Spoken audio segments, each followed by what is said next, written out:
Alright guys, what's going on? Welcome back to Chris's Sports Corner. Real quick, man, hope everybody's having a great Sunday.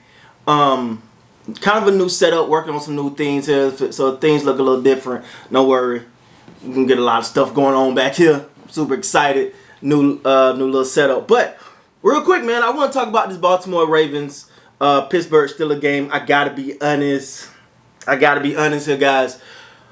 All right, first of all, let's just jump into. I don't know why the Ravens didn't get some more time added to the clock after that injury. It should have been at least 5 or 6 seconds. I thought that. I'm quite sure all Ravens fans thought that. The announcers thought they were going to add some more time to the clock. That'll give you at least 2 more plays. That could have been a big difference in the game. I don't know why they didn't get that, right? Like, I mean, that was just common sense, right? Like, it should have been some more time added to the clock. Okay, but that's all right. So that's a fact. Excuse me, my mouth a little dry. But let me say this: as much as I hate to say it, man, because I'm a fan, this one was on Lamar, man. I don't know. Now, first of all, you got to give him a caveat because he do have some banged up offensive linemen. I think he lost 2, and they lost the Stanley, who they just paid 2 days ago, the big contract, and they just lost him, which is like apparently it's been reported as a ankle injury. So he did go down, and so I understand that. But when you look at some of the throws, you're like, no, what was that? Like the one interception where it's like he tried to loft it over, the players, the one player to the, like, Lamar. These games here, you gotta bring these home, my guy. You gotta bring these home. Like this one, I feel like they should have won this one. Like they almost won this game even after the multiple turnovers. You know, Lamar. I don't know if he's trying. It just feels like he's trying too much. Like, and what I think he got to, and what people got to get in the head, Lamar. You don't have to win the game on every play. You know, sometimes a sack is okay. It's not technically okay, but you ain't got to try to throw it and you almost on the ground forcing it. Like, no. Settle down. Live to fight another day. Right? Like, that's one of my big things here is live to fight another day with some of these plays, Lamar. I got to say that, man. I got to say that. And to me, some of the inaccuracies in his throws, I'm like, I've seen him make these throws. I've seen him do this. To me, and I know people want to say, Lamar's just not a great thrower to pass. I disagree.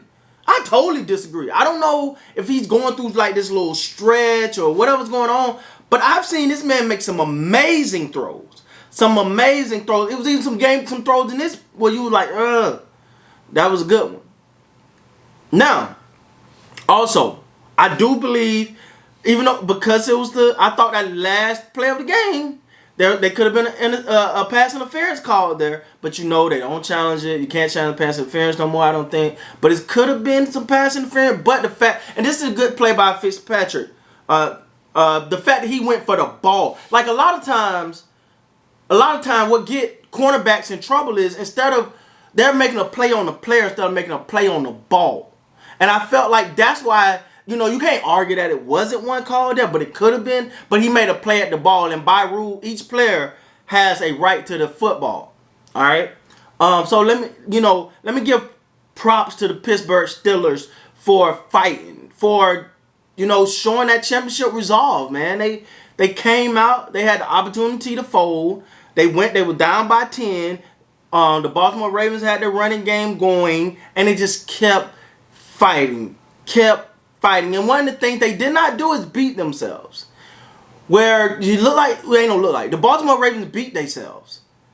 But the Pittsburgh Steelers, even though, they was down, they didn't do a lot of things that would beat themselves. Like they didn't have the pass interference calls. They didn't have the turnovers. It was, the other team was just playing well, but they stayed fundamentally sound. And I feel like that was the difference between the two teams today. The Baltimore Ravens, in my opinion, didn't stay fundamentally sound.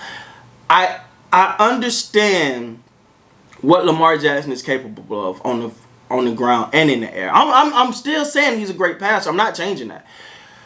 I just think that these games feel like it's something within himself that he's trying to prove, and sometimes he may be overcompensating. I've seen that because the running game was unstoppable. The running game was unstoppable. It was like the passing game was actually hurting them. And you look at Gus Edwards, you look at J.K. Dobbins, you almost didn't even realize Ingram didn't play today. You almost realized he didn't. You almost didn't even realize it because of how effective they was against a team that's pretty much one of the is one of the top in the league as far as run stopping. To me, I just felt like today wasn't the core of what Ravens football is. Now, I'm still not changing my pick. I still got them coming out of the AFC. Hey, listen, I'm gonna ride with my picks, man. I'm not changing that. But I will say I still got them coming out of the AFC. But I feel like it's just something that hasn't quite clicked yet. Like, for one, I understand who the Baltimore Ravens is. I understand their dynamic running game. But I feel like one of the things we're going to have to do is start making a couple early passes to get Lamar kind of in a rhythm, like working in there. Like, and I don't want to take nothing away from the Steelers. First of all, the Steelers were great. The Steelers did what they were supposed to do. They took advantage of opportunities. They didn't beat themselves. You look at that defense. You look at Fitzpatrick. I think that was a great pickup from him. I think from Miami, if I'm not mistaken.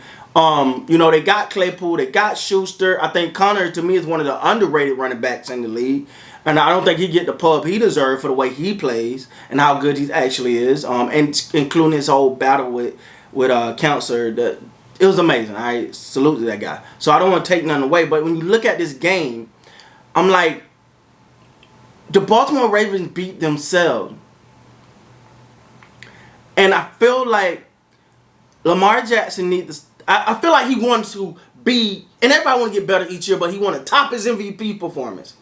Just relax. You're good. You ain't got to be the hero.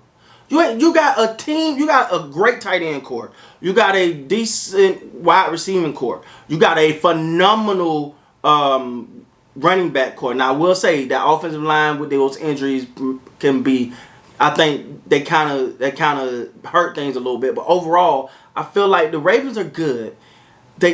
Lamar just got to settle. It's okay. You don't have to be Superman. Just play game. Just play your game.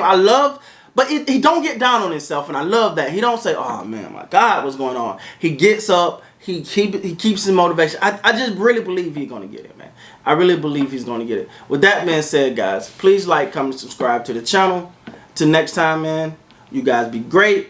I really appreciate the support. And like I always say, this was a tough one. I know this was a tough one for Raven Nation. They wanted this. I had this dubbed as a must-win game, but as we'll see. With that being said, guys, please like, comment, subscribe to the channel. Till next time, you guys be good.